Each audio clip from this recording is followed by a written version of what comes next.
Praise the Lord friends. நம்ம தியானிக்கக்கூடிய வசனம் உபாகமம் 5:8. மேலே வானத்திலும் கீழே பூமியிலும் பூமியின் கீழ் தண்ணீரிலும் உண்டாயிருக்கிறவைகளுக்கு ஒப்பான ஒரு சுரூபத்தை ஆகிலும் யாதொரு விக்கிரகத்தை ஆகிலும் நீ உனக்கு உண்டாக்க வேண்டாம்.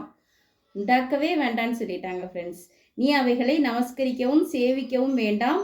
உன் தேவனாகிய கர்த்தராயிருக்கிற நான் எரிச்சலுள்ள தேவனாயிருந்து என்னை பகைக்கிறவர்களை குறித்து பிதாக்களுடைய அக்கிரமத்தை பிள்ளைகளிடத்தில் 3ஆம் 4ஆம் தலைமுறை மட்டும் விசாரிக்கிறவராயிருக்கிறேன்.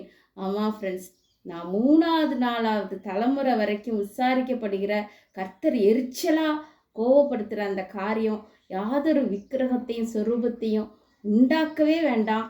அப்படியே உண்டாக்க வேண்டாம். அப்புறம் அவைகளை நமஸ்கரிக்கவும் சேவிக்கவும் வேண்டாம். ஆமாம் ஃப்ரெண்ட்ஸ், இந்த விஷயத்தில் நம்ம ரொம்ப கேர்ஃபுல்லாக இருப்போம் ஃப்ரெண்ட்ஸ். எதுக்காக நம்ம தலைமுறைக்கு நம்ம சாபத்தை சேர்த்து வைக்கணும்? நம்ம கேர்ஃபுல்லாக இருந்துக்குவோம்.